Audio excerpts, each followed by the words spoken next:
오늘 어제 오시지 못하시고 오늘 처음 오시는 분도 있으셔서 짧게 어제 내용을 다 설명하지는 않고요.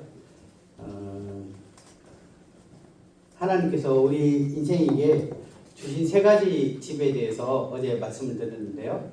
그 첫 번째 집이 뭐라고요? 아기 집. 엄마 배석집. 엄마 배석집에서는 우리가 10개월 정도 우리가 머문다라고 말씀을 드렸습니다. 더 있고 싶지만 우리가 더 있을 수 없습니다. 10개월 동안 무엇을 준비한다고요? 두 번째 집, 바로 우리가 이 100년을 살아갈 인생집을 위해서 이 태속에서 손가락, 발가락, 눈, 코, 또 심장과 폐 이러한 것들을 준비를 해서 우리가 두 번째 집을 살아가는 것에 불편함 없도록 우리가 10개월 동안 그것을 준비합니다. 제가 어디서 들었는데요. 이 손녀딸이 어린이집에서 어떻게 하면 아기가 태어나는지를 배웠어요. 그래서 아기가 이렇게 해서 태어나는구나 어린이집에서 배워서 이제 할머니한테 갔어요. 할머니 왜? 할머니 아기 낳아봤어? 이렇게 물었어요. 그러니까 할머니가 당연하지. 할머니는 너희 아빠도 할머니가 낳았고 또 고모도 할머니가 낳았고 저기 있는 이 삼촌도 할머니가 낳았어. 이렇게 얘기하니까 아이고 엄청 놀라는 거예요. 와, 할머니 대단해. 왜? 할머니는 어른을 낳았잖아. 어른을 낳을 수는 없습니다. 어쨌든 우리가 이 아기가 태어날 때 우리가 아주 작은 아이로 태어나죠. 그래서 우리가 두 번째 인생의 집들을 우리가 건강하게 편안하게 살기 위해서 우리는 첫 번째 집에 준비합니다. 그러면 두 번째 집이 인생의 끝이냐? 세 가지 집이라고 얘기했으니까 바로 세 번째 집은 영원한 집입니다. 영원한 집. 그래서 이 100년의 시간 동안 제가 길게 100년이죠. 어떤 경우는 10년, 어떤 경우는 20년, 또 경우에 따라서 다양한 연령의 하나님의 부르심에 의해서 그 인생의 연령이 정해집니다. 그래서 우리가 두 번째 이 세상집에 살 동안 영원한 집을 우리가 준비해야 됩니다. 영원한 집을 준비하지 못하면 우리는 이 하나님을 만나게 될 때 영원한 이 천국 또는 영생인 하나님의 거주하는 그곳에서 영생을 누릴 것이냐 아니면 영벌 지옥에서 우리가 그 인생을 영원토록 살 것인가, 이 결정이 바로 이 두 번째 집, 바로 이 순간에 여러분들이 그것을 결정하게 된다는 것입니다. 오늘 우리가 생각해 볼 주제는요, 같이 한번 읽어보겠습니다. 시작. 지금입니다. 지금입니다. 지금. 무엇을 얘기하고 있지? 이 지금. 자, 성경을 보게 되면요, 고린도후서 6장 2절에 보게 되면 보라 지금은 은혜 받을 만한 때요, 보라 지금은 구원의 날이오다. 하나님께서는 여러분에게 그래 차츰차츰 준비하면 되지, 아직 인생이 많이 남았잖아. 그래서 여기에 있는 우리 꼬마 친구들은 야 앞으로 90년 남았어. 또 우리 어르신들은 내가 지금 시간이 얼마 없네 이렇게 생각할 거예요. 근데 중요한 것은 어른들은 짧게 남았고 우리 친구들은 길게 남은 것이 아닙니다. 하나님이 어제 말씀드렸듯이 하나님께서는 모든 사람들에게 생명과 호흡과 만물을 주신 분이기 때문에 하나님께서 여기까지라고 호흡을 정하시면 우리는 돌아가셨습니다 이렇게 얘기해요. 어디로 돌아간다고요? 그렇습니다. 우리의 영혼은 주신 하나님께로 돌아가게 되어 있습니다. 그같이 우리가 하나님께로 돌아가기 전에 먼저 우리의 인생의 문제, 하나님을 만날 준비가 되어 있는가에 대해서 우리가 답을 찾아야 돼요. 우리가 그 답을 찾지 못하면 우리는 하나님을 만나되 심판의 하나님으로 만나게 됩니다. 우리 어제 말씀드렸듯 모든 사람이 죄를 지었기 때문에 하나님 앞에 서게 될 때 우리는 영원한 벌, 이 황천길, 지옥 불못에 들어가게 된다는 것을 말씀드렸습니다. 다르게 표현할까요? 여러분의 죄 문제가 해결되지 않는다면 우리는 하나님을 심판의 주로 만나게 될 것입니다. 그래서 우리가 나쁜 사람을 향해 천벌을 받은 사람이라고 얘기하지만 실제적으로 그 한 손가락이 아닌 나머지 세 손가락은 우리를 향해 나 자신을 가리킨다라고 한 것처럼 우리는 하나님의 천벌을 이 지옥 무서운 이 불못에 우리는 쓰레기처럼 던져지게 될 것입니다. 그러기 전에 지금 우리가 우리의 제 문제 또 우리의 영혼에 관한 문제를 지금 해결받아야 됩니다. 이 마귀는요, 우리가 예수님을 믿고 천국 가기를 원하지 않아요. 그래서 뭐라고 하냐면 다음에 하자. 다음에 클릭하면은 다음 카페 다음. 그런데 지금 이 순간에도 다음이 없는, 어제도 많은 분들이 하나님의 부르심에 의해서 돌아가셨습니다. 2.5초에 한 명씩 돌아가신다고 했죠. 그렇습니다. 여러분들은 이곳에 계시다면 그나마 어제 꿈꿔뒀던 그 사람들이 살고 싶어하는 그 오늘 지금 살고 있는 거예요. 하지만 내일은 있을 것이냐, 내일에 대해서는 우리가 답을 줄 수 없습니다. 따라해 보겠습니다. 지금은 은혜 받을 만한 때요. 지금은 구원의 날입니다. 지금 여러분이 이 구원의 문제를 해결하시기를 원합니다. 그래서 오늘 하나님께서 우리에게 주신, 우리가 어떻게 구원받을 것인가, 우리가 지금 어떻게 이 하나님의 은혜의 선물들을 받을 것인가를 우리가 한 번쯤 생각해 보셨으면 좋겠습니다. 그리고 그 답을 가지고 여러분들 이곳을 떠나서 집으로 가시기를 바라는 마음이 있습니다. 우리가 어떤 물건을 사게 되면 설명서가 있어요. 설명서. 그래서 제가 전자레인지가 좀 작동이 잘 안 돼요. 그럼 설명서를 보면 이 코드가 잘못 꼽혔다, 또는 에러가 이렇게 200이라는 에러가 뜨면 이것은 어떻게 하라, 이렇게 설명서가 되어 있습니다. 그래서 사용 설명서대로 우리가 그 고장 원인이나 아니면 그 설명서대로 물건들을 작동할 때 큰 문제가 없어요. 자, 근데 이 성경은요, 우리 인생의 설명서입니다. 우리가 하나님 앞에 왜 우리가 행복할 수 있는 길이 무엇인지, 또 우리가 왜 하나님을 떠났는지, 또 하나님께서 우리를 사랑하셔서 어떻게 하면 하나님께로 돌아오는지, 오늘 말씀처럼 어떻게 하면 은혜를 받을 수 있는지, 어떻게 하면 구원을 받을 수 있는지, 그 답이 이 성경 안에 있습니다. 우리의 인생의 해답이 이 성경 안에 명확하게 나와 있습니다. 오늘 이 성경을 통해서 우리에게 주어진 이 하나님의 그 말씀에 대해서 여러분들이 고민해 보셨으면 좋겠습니다. 우리나라가 최근에 이렇게 주식이 이전에는 2,500, 3,000을 넘기기 힘들었는데, 전쟁이 일어나기 전까지는 거의 6,000에 육박한, 아니 6,000을 넘었던 적도 있었던 것 같아요. 그래서 주가가 거의 선진국 수준으로 저희가 올라갔는데요. 거기에 이 주가가 3,000포인트 미만이었던 우리 주가가 4,000, 5,000, 6,000을 올라가도록 이것들을 견인하였다, 이끌어갔다라는 회사, 두 회사가 있습니다. 제가 광고하려고 하는 건 아니고요. SK 하이닉스, 또 하나가 뭐죠? 삼성전자. 이 삼성전자를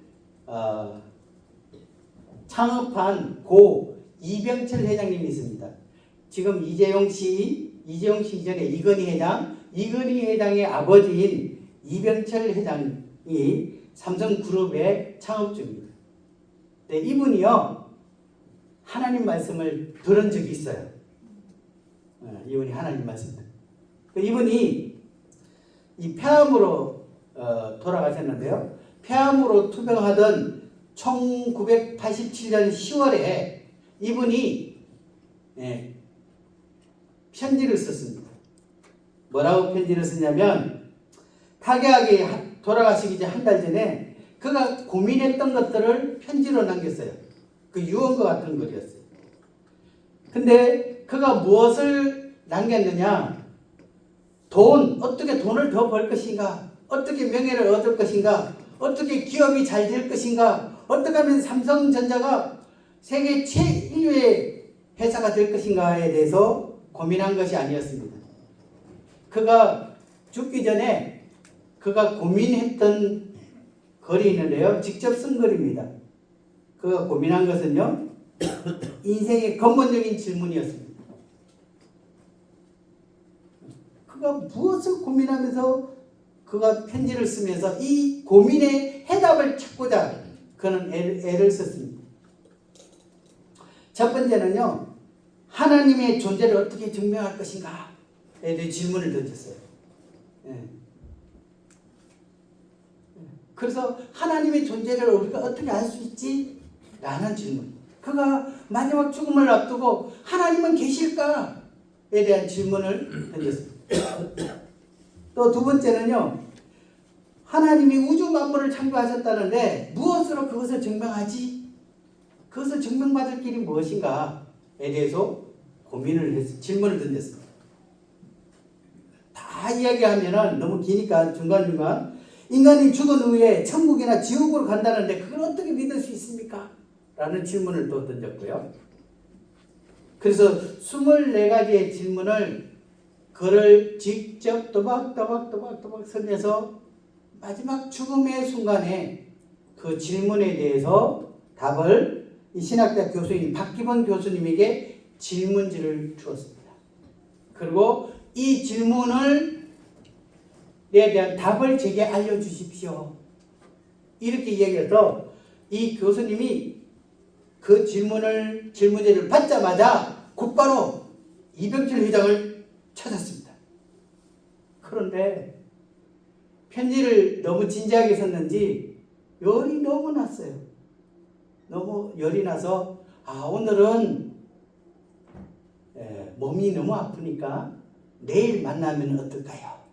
라고 미뤄졌는데 그 시간들이 조금씩 미뤄지는데 결국은 1987년 11월 19일 그는 그 답을 듣지 못한 채 죽음을 맞이했습니다. 우리나라 최고의 부자였던 그가 어떻게 하면 돈을 잘 벌까? 어떻게 하면 명예를 가질까? 어떻게 하면 제1류 회사를 만들까를 고민한 것이 아니라 정말 나는 누구인가? 신은 계신가? 정말 우리의 이 인생의 문제를 어떻게 해결할 것인가? 이 답을 듣고 싶었는데 그는 그 답을 듣지 못하고 그 인생이 끝났습니다. 다음이라는 것이 이렇게 없어요. 다음이 없는, 지금 그 문제를 해결하지 않으면 내일요? 다음에 아닙니다. 다음이라는 것이 우리에게 있을 수도 있고 없을 수도 있습니다. 근데 여러분에게 오늘 그 답을 여러분이 듣게 될 것입니다. 하나님께서는 이미 모든 사람들에게 믿을 증거를 주셨습니다. 우리가 크게 많이 생각할 거 없어요. 자, 첫 번째, 우리가 하나님이 존재하는가? 우리의 양심이 그렇다라고 얘기하고 있습니다. 우리의 양심이.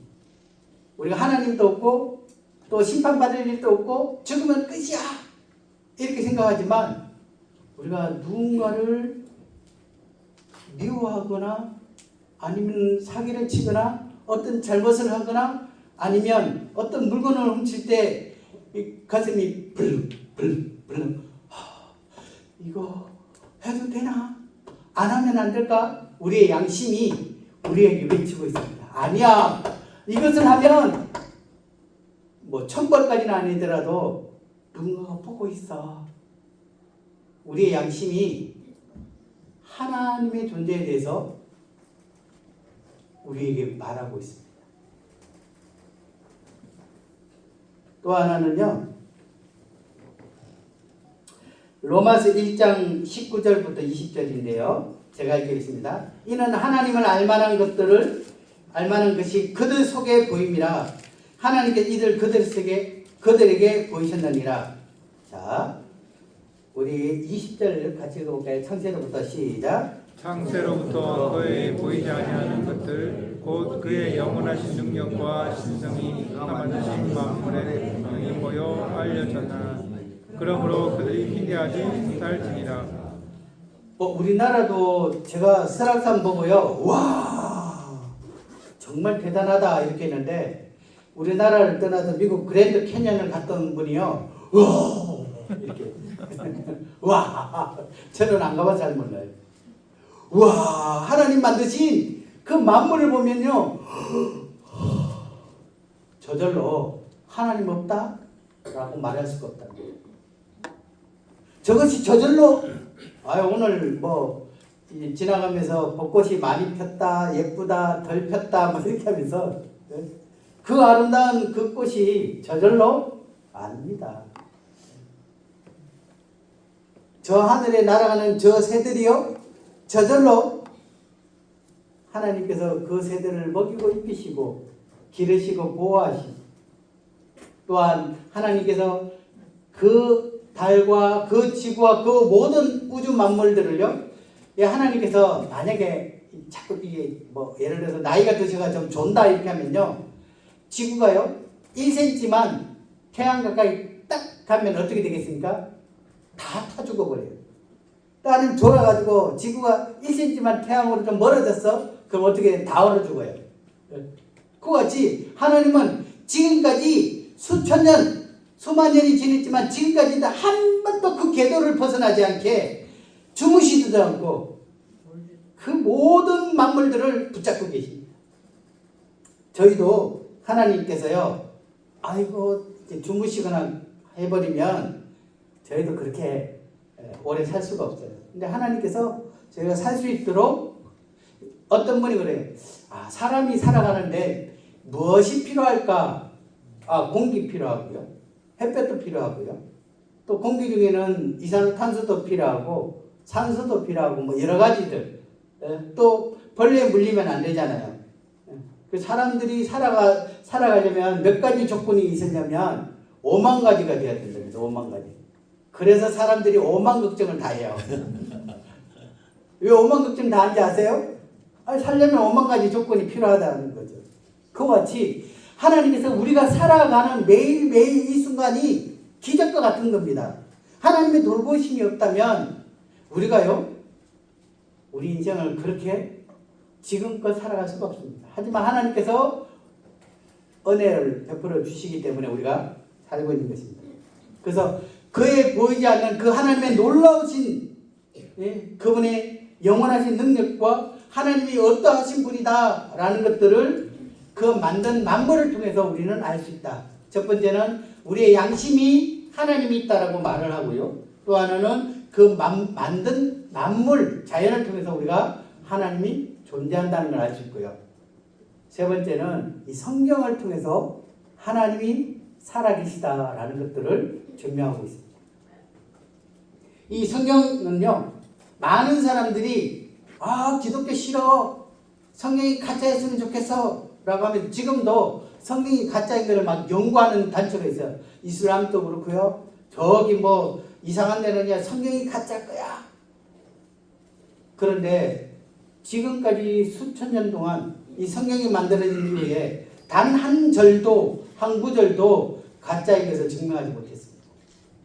저는 성경이 사실이라는 것을 증명하려면 몇 날 며칠 밤을 새워도 여러분에게 충분히 말씀드릴 수 있습니다.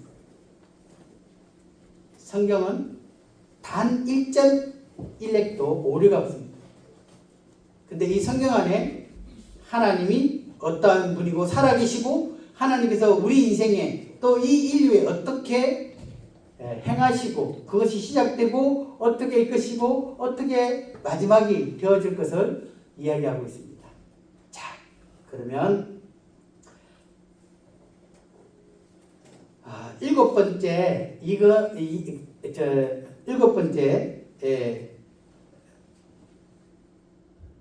그 질문을 던졌던 그 질문에 대해서 오늘 한번 고민해 보기를 원합니다. 아니 그 답을 성경에서 어떻게 말씀하고 있는지에 대해서 여러 24가지 중에 있지만 그 중에 제가 7번째 이 부분들이 중요하기 때문에 이 문제에 대해서 오늘 답을 주기를 원합니다. 7번째요. 이렇게 질문을 했습니다.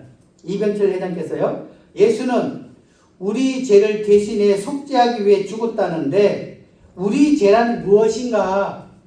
우리 죄가 무엇인가? 어제 말씀을 드렸습니다. 죄가 무엇인가? 죄. 우리가 하나님 앞에 심판받을 수밖에 없는 그 죄. 그 죄는 자기가 주인 되어 예수님을 믿지 않는 것입니다. 죄에 대하여라면 저희가 나를 믿지 아니합니다. 물론 사람을 미워하고 거짓말하고 심지어는 음행을 하고 어떤 나쁜 짓을 하는 부분들도 죄입니다. 하지만 하나님께서 가장 용납하지 않는 그 죄는 하나님을 주인으로 생각하지 않고 하나님을 나의 인생의 왕으로 생각하지 않고 하나님 없다라고 하면서 내 인생은 나의 것, 내 인생의 주인이 나야 라고 하면서 하나님을 반역하고 업신여기며 살아갔던 이것이 하나님 앞에 가장 큰 죄다 라고 어제 말씀드렸습니다. 죄는 자기가 자기 인생의 주인이 되어서 예수님을 믿지 않는 것입니다. 그러면 성경이 말하는 회개는 아우 잘못했습니다. 용서해 주세요. 이것이 온전한 회개는 아닙니다. 성경이 말하는 회개는요. 같이 한번 읽어볼까요? 자 시작. 나의 인생의 주인의 자리에 하나님께 돌려드리는 것입니다. 나의 인생의 주인의 자리를 하나님께 되돌려드리는 겁니다. 그래서 예수님을 주인으로 영접하는 것입니다.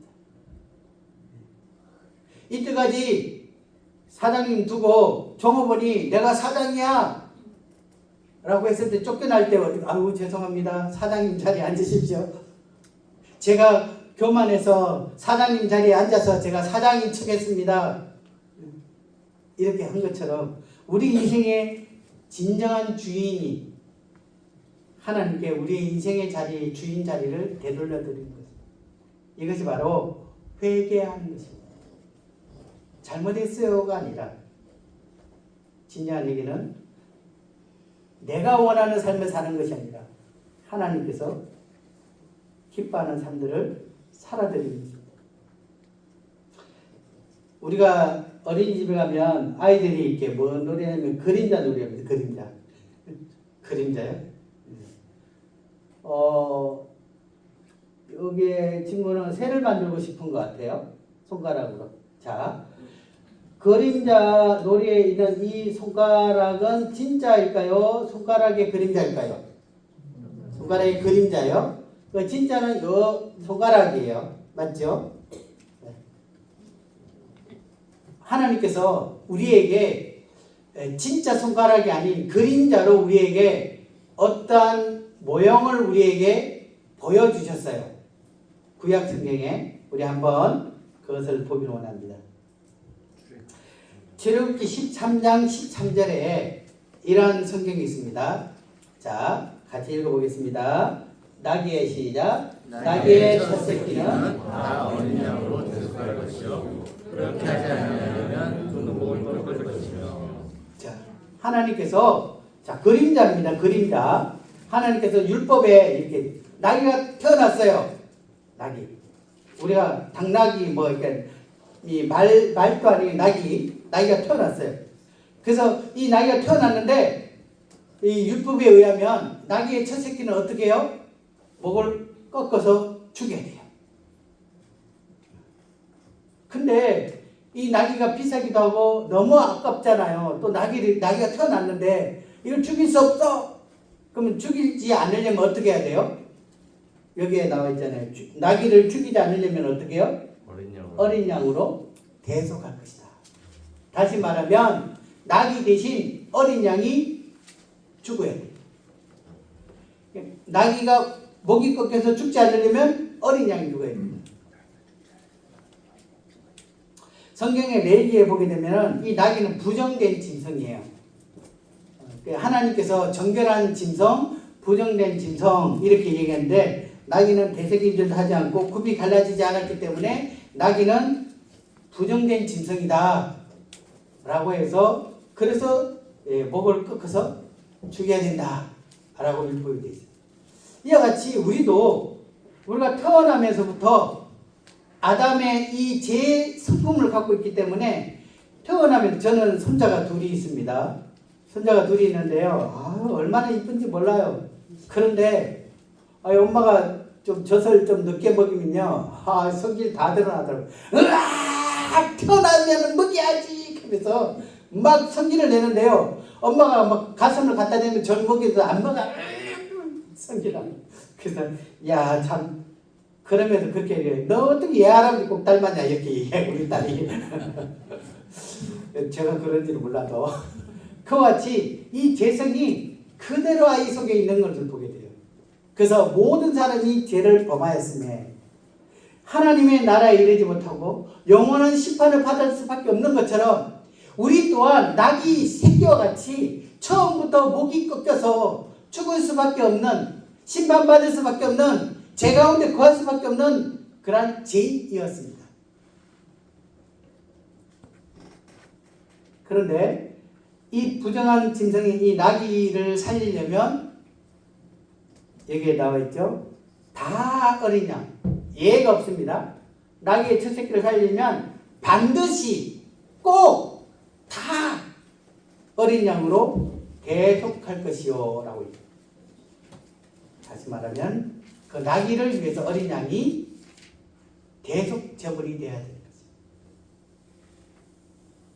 대속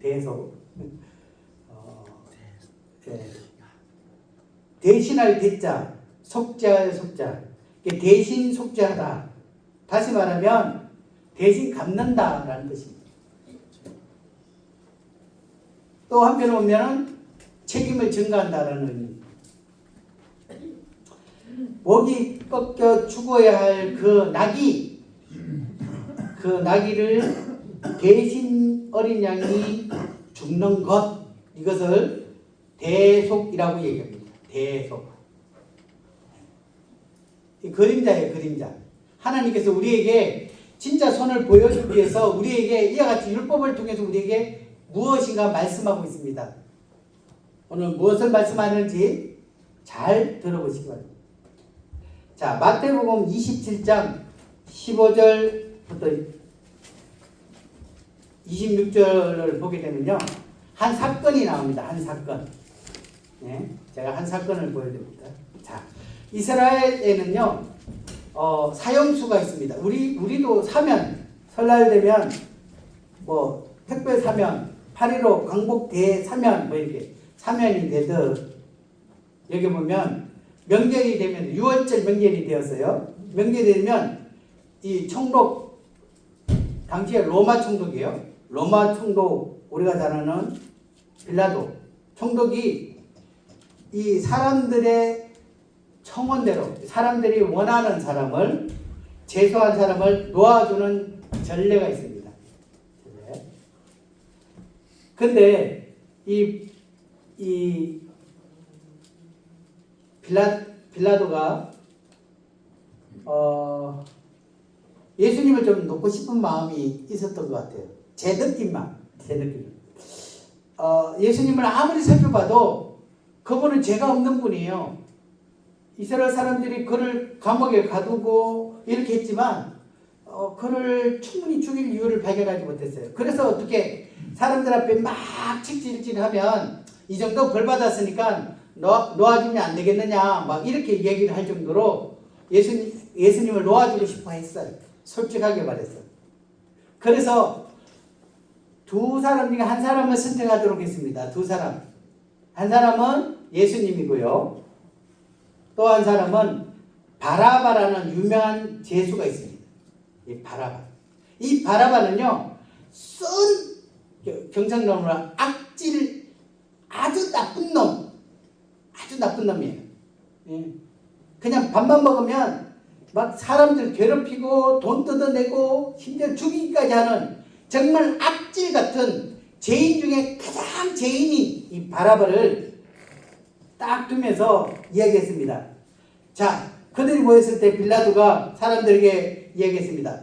야, 명절되면 한 사람 놓아주게 돼 있는데 내가 너희에게 누구를 놓아주기를 원하느냐? 바라바냐? 그리스도냐? 제 생각에는 빌라도는 당연히 사람들이 이 악질 같은 사람보다는 예수님을 놓아주라 라고 이야기할 것 같았어요. 왜냐하면 예수님은 자기들 괴롭히거나 뭐 이런 게 아니었잖아요.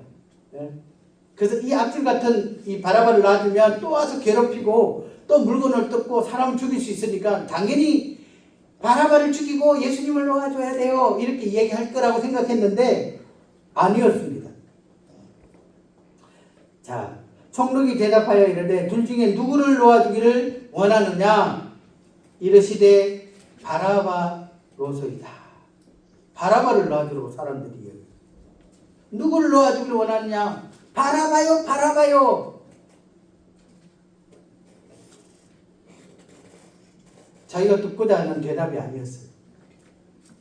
그 이에 바라바는 그들에게 놓아주고 예수는 채찍질하고 십자가에 못 박히게 넘겨주니라 라고 되어서 예수님은 이 십자가에 못 박히게 되어졌습니다. 그래서 이 갈래에 따라서 죄수 한 명을 풀어주는 전통에서 이 바라바와 예수님을 물었는데 이 바라바를 선택을 했어요. 바라바를 놓아주라고.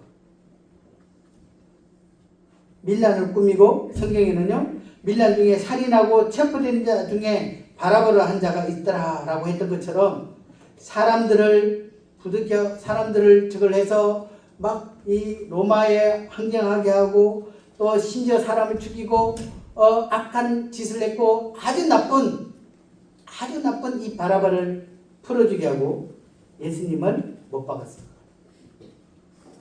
갈보리 언덕에 예수님께서 이와 같이 십자가에 죽으셨죠. 근데 이 바라바라는 이 유명한 책을 쓴 사람이 있어요. 유명한 책을 쓴 사람이 이 사람이 노벨 문학상을 수상을 했습니다. 이 바라바라는 이 성경에 나와 있지 않지만 이 바라바에 대해서 그가 이 글을 썼습니다. 그러면서 그 내용 중에 이런 말이 있습니다. 자, 바라바는 오직 한 가지 질문을 한다. 왜 그 사람이 나 대신 죽어야만 하는가? 그 내용에 그렇게 나와 있어요. 바라바가 생각하는 거예요. 왜 그 사람이 모두가 생각했을 때 자기가 더 나쁜 사람이잖아요. 자기가 죽어야 되는데 왜 그 사람이 나 대신 죽었을까? 왜 그 사람이 나 대신 죽어야만 하는가? 라고 이 책에 질문을 하면서 이 바라바가 이 책에는 예수님을 알게 되면서 예수님처럼 삶을 살고자 하는 그러한 삶의 변화가 그 스토리 가운데 있습니다. 우리 이 시간 한번 고민해 봤으면 좋겠습니다. 자, 나귀의 첫 새끼처럼 부정된 진성으로 나면서부터 그 목이 꺾여야 될 그 진성이 누구냐? 진성 같은 사람이 바로 우리 자신이었습니다. 또한 바라바를 향해 손가락질을 하지만 그가 사람을 죽이고 수없이 많은 사람들을 괴롭히고 아주 사악한 죄를 지었던 죽어 마땅했던 이 바라바 같은 사람이 누구냐? 바로 나였습니다. 어제 우리가 성경을 통해서 보았지 않습니까? 우리 마음에 우리 입을 통해서 우리의 눈으로 우리의 몸으로 행해졌던 수많은 그 죄들을 생각하게 되면 하나님이 우리를 용서하고자 하는 마음이 있지만 그 죄로 말미암아 영원한 심판대 하나님 앞에 섰을 때 심판받을 수밖에 없고 죽을 수밖에 없고 더 나아가 지옥에 갈 수밖에 없는 우리 인생이었습니다. 바라바보다 나을 것이 없는 사람이었죠. 그런데 왜 그 사람이 나를 대신해 죽어야 하는가? 라는 질문을 우리 또한 이 시간 해볼 수 있으면 좋겠습니다. 마가복음 10장 45절을 함께 읽겠습니다. 자, 같이 한번 읽어보겠습니다. 인자, 예수님이 직접 하신 말씀이요.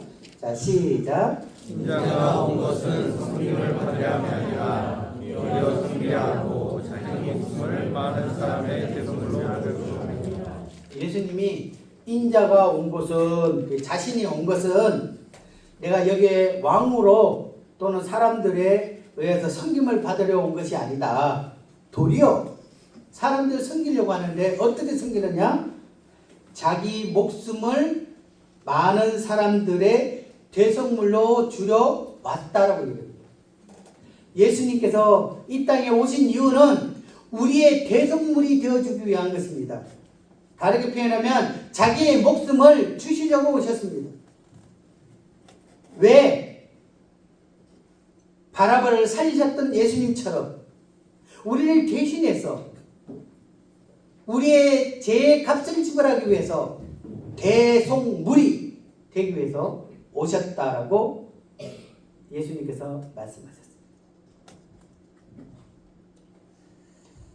레위기 17장 11절에 보게 되면요, 육체의 생명은 피에 있음이라 생명이 피에 있으므로 피가 죄를 속하느니라.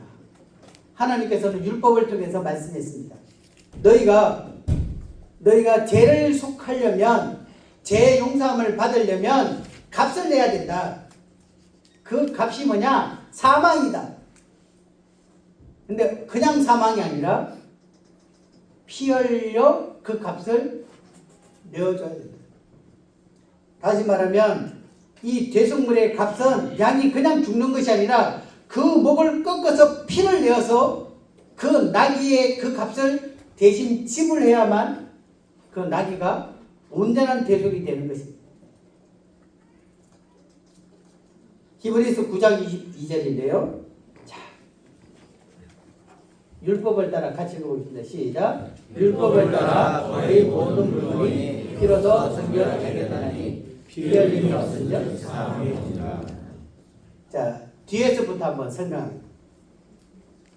피 흘림이 없으면 용서함이 없다라고 되어 있습니다. 그 용서를 받으려면 피 흘림이 있어야 된다라고 얘기합니다. 자, 그리고 하나님의 율법의 말씀, 하나님의 이 언약의 약속에 의하면 어떤 물건이든 어떤 사람이든 어떤 것이든 정결하게 되려면 피를 흘려야만 된다. 피를 흘려서 그 죽음을 통해서 그 값이 지불되어져야만 용서함을 얻을 수 있다. 값이 온전히 치루어진다. 사함을 받을 수 있다라고 성경은 우리에게 말하고 있습니다.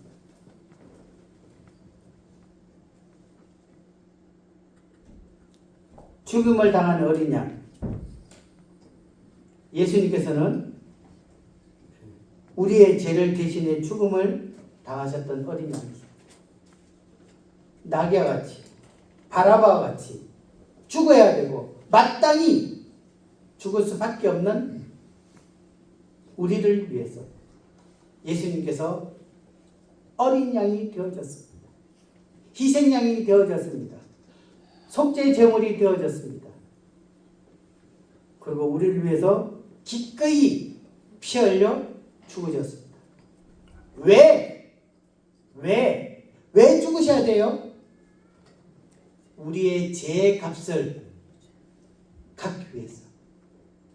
우리가 지었던 우리의 과거의 죄, 현재 짓고 있는 죄, 우리가 앞으로 죽을 때까지 지을 이 모든 죄, 내가 세상 가운데 살아가면서 지을 모든 죄를 예수님께서는 그 갈보리 십자가 위에서 우리의 모든 죄를 갚기 위해서 어린 양으로 오셔서 죽음을 당하셨습니다. 대속 제물이 되기 위해서, 속죄 제물이 되기 위해서, 누구의 값을 지불하기 위해서? 바로 나, 바로 여러분의 값을 지불하기 위해서. 그래서 예수님은 어린 양으로 오셨습니다. 속죄 희생양으로 오셨습니다.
다 이루었도다.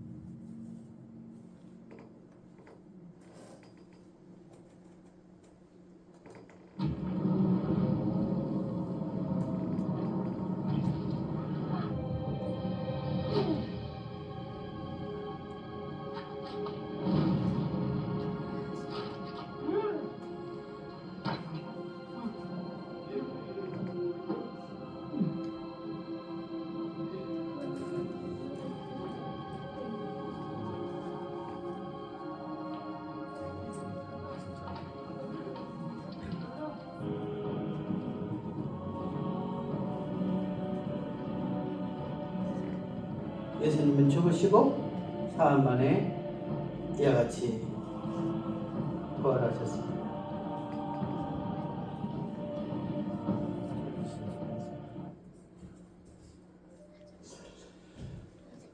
이 방금 보았던 영상은 패션 오브 크라이스트라는 이 영화의 기독교 영화의 이 장면의 주요 장면을 제가 캡처를 했습니다. 우리나라에서는 예수님의 순환이라고 이렇게 표현을 했는데요. 패션 오브 크라이스트라는 이 뜻이 뭐냐면 패션 오브 열정을 예수님의 열정이라는 그 단어입니다. 원래 원 제목이요. 예수님의 열정. 여기에 이제 장면이 나와 있지 않는데 예수님께서 채찍에 맞으시고 그 다음에 십자가 자기가 지신 십자가를 지고 갑니다. 그러다가 지고 가다가 이게 너무 힘드시니까 쓰러집니다. 그러니까 이 군병들이 도저히 예수님의 이 몸으로는 십자가를 칠 수 없으니까 구레네 시몬에게 그것을 맡깁니다. 그러고 난 다음에 이제 갈보리 언덕에 도착했습니다. 근데 예수님이요 어떻게 장면이 나와 있냐면 예수님이 그 십자가를 향해서 기어가십니다. 그 십자가를 향해서 올라가십니다. 죽을 힘을 다해서 온 힘을 향해서 그 십자가를 향해서 나아가십니다. 예수님은 마지막 자기의 열정을 쏟아서 십자가 위로 올라가십니다. 왜 올라갈까요? 대부분은요 도망갑니다.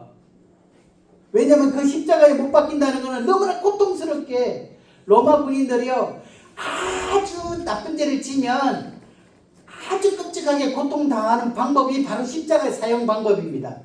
그래서 유대인들은요 십자가 생각하면요 꺼내지가 소름이 돋아가지고 고개를 돌려버립니다. 그럴 정도로 십자가 막 그냥 보기도 싫을 정도로. 근데 예수님은 그 십자가를 향해서 기어가십니다. 힘을 다해서 십자가에 죽으려고 애를 쓰십니다. 왜 그럴까요? 왜 그럴까요? 바로 우리를 구원하시기 위해서, 우리의 대성물이 되시기 위해서, 피 흘려 죽지 않으면 우리의 죄가 용서받을 수 없기에 그분은 피 흘려 죽으 죽어야만 되기 때문에 그 몸에 한 방울의 물과 피도 남기지 않고 온전하게 다 우리를 위해서 어린 양처럼 그 피를 다 쏟아주셔야만 되기 때문에 왜? 그래야만 우리의 죄가 사함을 얻기 때문에 그래야만 우리가 용서받을 수 있기 때문에 그래야만 우리가 지옥 가지 않고 그 무서운 하나님의 형벌을 피할 수 있기 때문에 그분은 자기의 모든 열정을 다해서 십자가로 자기 몸을 키워서 힘을 다해서 가졌습니다. 왜?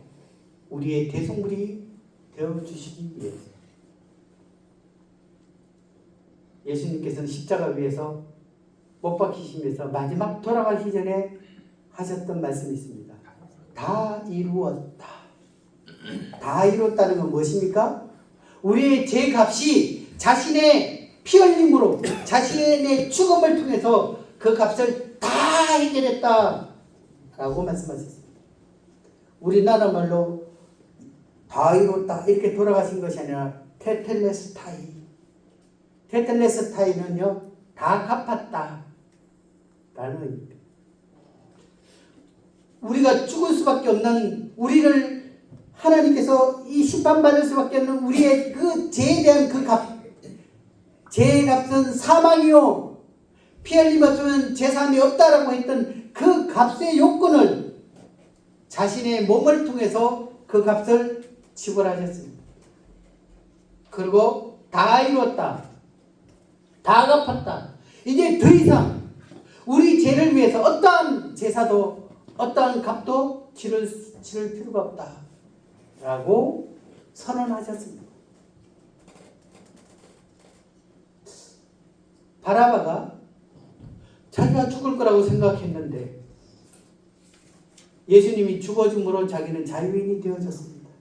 그리고 생각했습니다. 내가 죽어야 되는데 왜 그가 죽었을까? 내가 마땅히 죽어야 되는데 왜 그가 그렇게 고통당하며 죽어야 될까? 그 갈보리 십자가를 보면서 바라바는 고통스럽게 물었습니다. 왜 그가 죽어야 되는가? 지금 이 순간 예수님께서 왜 열정을 다해서 그 십자가에 죽어야만 되느냐? 바로 나를 구원하시기 위해서 나의 그 엄청난 죄의 값을 지불하기 위해 아니 지옥을 향해 걸어가는 우리를 가로막으면서 절대 그 지옥은 들어가면 안 돼. 그건 얼마나 고통스러운 것이야. 한 번 들어가면 빠져나올 수가 없어. 차라리 내가 그 고통을 당하리라 라고 하시면서 예수님께서 자기 생명을 주시면서 우리를 구원해 주셨습니다. 그 예수님의 그 십자가의 그 죽음을 아무것도 아닌 것처럼 생각한다면 하나님께서는 여러분에 대해서 말씀합니다. 죄라 함은 예수를 믿지 아니합니다 라고 물으실 것입니다. 자, 성경에 모든 사람이 죄를 범하였으며 하나님의 영광에 이르지 못하더니 하나님께서 안타까워하시면서 이렇게 선언하셨습니다. 모든 사람이 죄인이었습니다. 모든 사람이 하나님의 기준에 이르지 못하는 그리고 모두가 다 하나님의 나라에 들어갈 수 없는 그러한 영원한 멸망에 들어갈 수밖에 없는 죄인이었지만 하나님께서는 여러분들을 사랑하시기 위해서 그래서 모든 사람이 죄를 짓죠. 이와 같이 어느 누구도 하나님의 심판을 피할 수가 없었습니다. 하나님은 우리를 사랑하시기 때문에 예수님을 이 땅 가운데 보내셨습니다.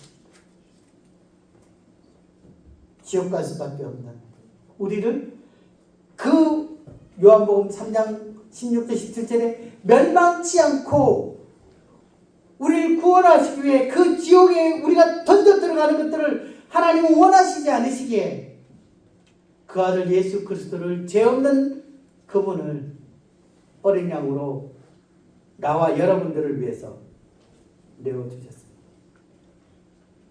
베드로 전서 2장 24절 같이 읽어보겠습니다. 시작. 친히 나무에 달려 그 몸으로 우리 죄를 담당하셨으니 친히 직접 누굴 대신시킨 것이 아니라 직접 하나님이셨던 예수님께서 친히 그 십자가에 달렸습니다. 그리고 그 몸으로 누구 죄를 담당하셨다고요? 그죠. 우리 죄, 나의 죄, 나의 죄 담당하셨다. 짊어지고 가셨다. 해결하셨다. 라는 거죠. 그분은 죄가 없으셨던 예수님께서 인류의 모든 죄를 짊어지셨습니다. 그 짊어진 그 죄 가운데 바로 여러분의 죄가 포함되어 있습니다. 여러분의 죄. 그리고 우리를 구원하시기 위해서 십자가 위에서 피 흘려 죽으셨습니다.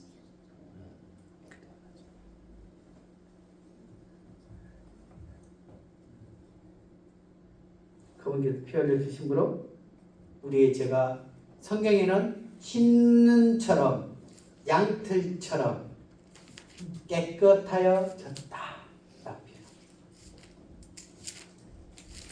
그래서 우리가 천국은 죄 없는 사람이 가죠. 천국은 죄 있는 사람이 가는 게 아니라 죄 없는 사람이 갑니다. 그래서 우리를 천국에 보내시기 위해서 예수님께서는 자신의 피를 통해서 자신의 대속을 통해서 우리 모두를 죄값을 다 지불했기 때문에 우리가 예수의 피를 힘입어 하나님 앞에 하늘나라에 들어갈 수가 있습니다. 이게 마지막 말씀입니다. 오늘 이 고 이병철 최고의 부자도 자기 죄 문제를 어떻게 해결할 것인가에 대한 그 질문에 답을 듣지 못한 상태에서 그는 아주 고통스러운 죽음을 당하였지만 죽음 이후에도 지금도 그 해답을 갖지 못함으로 영원한 심판 가운데 있지만 하나님은 여러분에게 지금 은혜를 베푸셨습니다. 지금 여러분이 구원이 무엇인가? 여러분이 하나님 안에서 구원받는 것을 오늘 우리에게 명확한 답을 여러분이 들을 수 있도록 말씀했습니다. 그리스도 예수 안에 있는 속량으로 말미암아, 다시 말하면 예수 그리스도의 속량으로 말미암아 하나님의 은혜로 값없이 의롭다 하심을 얻은 자 되었다. 다시 말하면 우리의 모든 죄를 예수님께서 대신 속량 죄의 값을 지불해 주심으로 말미암아 우리가 하나님의 은혜로 값없이 죄가 해결되어졌다. 죄 없는 자를 의인이라고 해요. 하나님이 우리를 어렵다 하셨다. 왜? 우리의 죄의 값을 예수님이 갚으십니다. 오늘 저녁에 제가 좀 자랑하고 싶은데요. 제가 너무 먹고 싶었던 짬뽕집에 갔습니다. 짬뽕집 왔는데 제가 가는데 지갑을 두고 갔어요. 짬뽕값을 내야 되는데 그런데 우리 이게 형제님께서 짬뽕값을 주셨습니다. 제가 먹었지만 대신해서 제 짬뽕값, 본인 먹은 짬뽕값, 또 앞에 있는 여러분들의 네 사람인데 네 사람의 짬뽕값을 대신 주셨습니다. 근데요, 짬뽕만 먹는 거 아닙니다. 맛있는 탕수육도 시켜서 먹습니다. 근데 제가 불안해하지 않았습니다. 지갑이 없었죠. 왜 불안하지 않았을까요? 처음부터 그렇게 얘기했거든요. 오늘 저녁은 제가 사겠습니다. 했기 때문에 제가 기꺼이 먹었습니다. 저는 짬뽕값과 탕수육값을 내지 않았습니다. 하지만 대신 지불한 그분으로 말미암아 저는 값없이 먹었지만 저는 당당하게 일을 쓰시면서 잘 먹었습니다 라고 하면서 그 주인한테 인사하고 나왔습니다. 자, 제 짬뽕값은 지불됐나요? 네. 누가 지불했나요? 누군가가, 그죠? 네, 그같이 우리는 지옥 갈 수밖에 없는 죄인이었습니다. 짬뽕값과 비교가 되지 않는 정말 엄청난 이 값을 지불해야 되는 그 값이 뭐냐면 생명입니다. 생명의 값을 지불해야 될 우리의 그 값을 하나님이셨던 예수님께서 인간의 몸을 가지고 이 땅 가운데 오셔서 그분이 그 죽음을 통해서 우리의 죄의 값을 지불하셨습니다.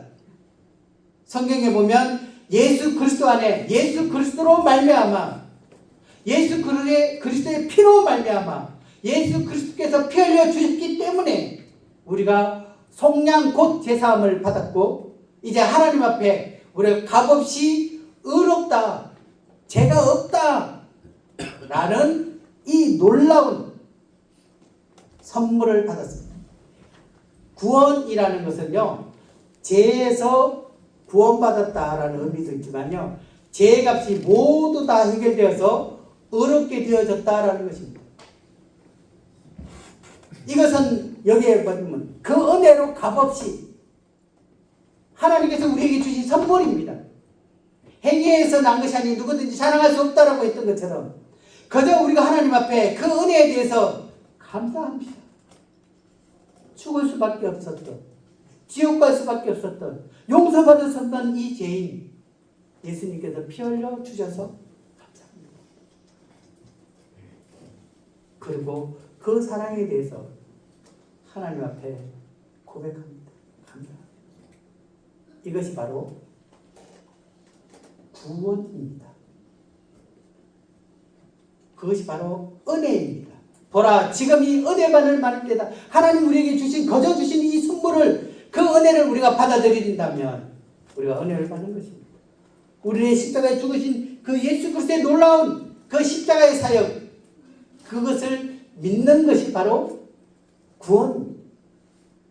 여기에 보면요 어렵다 하심을 그 다음 뭐가 되신가?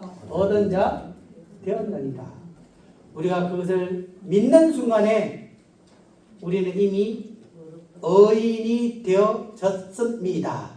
될 것이다 노력해라가 아닙니다. 값없이 감사합니다.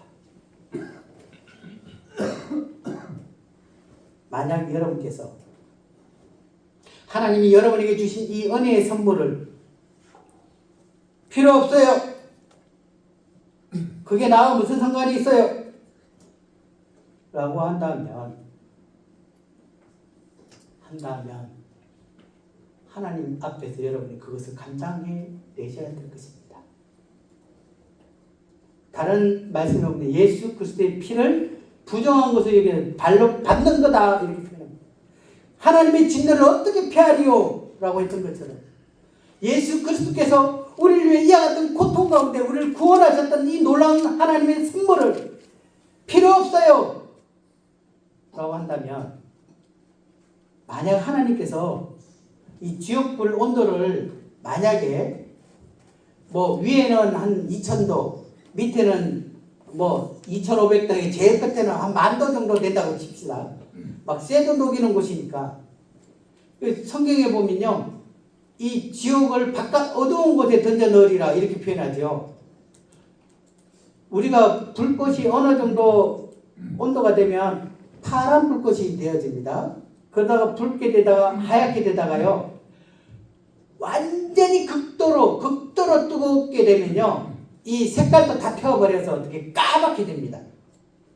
이 까만 온도가 되어졌다는 거냐 이거는 엄청난 뜨거운 곳이라는 것입니다. 근데 바깥 어두운 곳에 던져 넣으리라 이 지옥이 빨간 불이 아니고요 까만 불입니다. 색깔도 다 태워버릴 정도로. 자 만약에 뭐 온도 차이가 있는지 제가 모르겠어요. 모르겠지만 자 우리가 뭘 잘못했어요. 거짓말하고 아니 더 나쁜 짓을 해볼까요?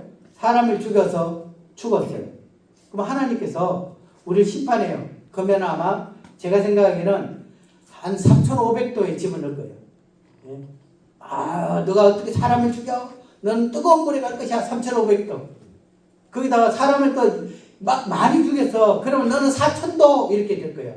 그런데 내 아들이 너를 위해 죽었다는 이 놀라운 복음을 거절하고 예수 그리스도의 피를 짓밟고 있는 우리를 향해서 지옥불에 던져놓는다면 하나님의 진노가 몇 도가 될까요? 몇 도가 될까요? 그거는 차마 표현할 수 없을 것입니다. 하지만 하나님께서는 여러분들을 이처럼 사랑하셔서 독생자 예수 그리스도를 십자가에 못 박았습니다. 이는 저를 믿는 자마다 멸망치 않고 영생을 얻게 하려 하십니다. 하나님은 여기 있는 단 한 분도 지옥에 가기를 원하지 않습니다. 그래서 예수 그리스도를 통해서 여러분들을 구원하셨습니다. 여러분이 그 사실을 믿는 순간 어렵다 하심을 얻은 자 되었느니라 라고 하나님께서 분명하게 말씀하고 있습니다. 여러분, 하나님의 은혜를 거절하지 마십시오. 우리 조용히 눈을 감고 우리 하나님 앞에 솔직하게 하나님 앞에 우리 자신을 돌아보았으면 좋겠습니다. 여러분, 하나님께서 지금 구원의 날이라고 얘기했습니다. 내가 너를 구원하였다. 죄에서, 지옥에서, 심판에서, 영원한 저주에서 너를 구원하였다. 내가 너를 위해 내 피값을, 내 사랑하는 아들을 기꺼이 너희를 위해서 죽였다. 그리고 그 아들을 통해서 너희 모든 죄를 다 용서하였다. 라고 우리에게 손을 내밀어서 우리에게 말씀하고 있습니다. 지금이 은혜 받을 만한 때다. 지금이 너가 구원받을 만한 것이다. 하나님 지금 구원을 선물을 여러분에게 주셨습니다. 이것을 거절하시겠습니까? 아니면 감사합니다 라고 하면서 그 은혜의 선물을, 구원을 마음에 믿고 어렵다 하심을 얻은 자가 될 것입니까? 여러분 스스로 이 시간 정직하게 하나님 앞에 선택하시기 바랍니다. 하나님 감사합니다. 죽을 수밖에 없고 지옥 갈 수밖에 없고 그냥 내버려둬도 하나님 안에 아무런 핑계댈 수 없는 죄인이었지만 저희를 구원해 주시기 위해 예수님을 이 땅 가운데 보내시고 그 처참한 그 채찍질과 그 십자가의 그 고통을 당하시면서 피 흘려 저희들의 모든 죄를 사하여 주신 그 놀라신 사랑과 은혜에 감사를 드립니다. 여기 있는 모든 분들이 지금 하나님께서 우리에게 말씀하셨던 이 구원의 선물을 모두 받고 하나님 앞에서 어렵다 하심을 얻은 자가 되었다라는 이 놀라운 약속을 모두가 다 받을 수 있도록 하나님께서 역사해 주시옵소서. 우리를 사랑하신 주님께 감사를 드리며 예수님 이름으로 기도를 드립니다. 아멘.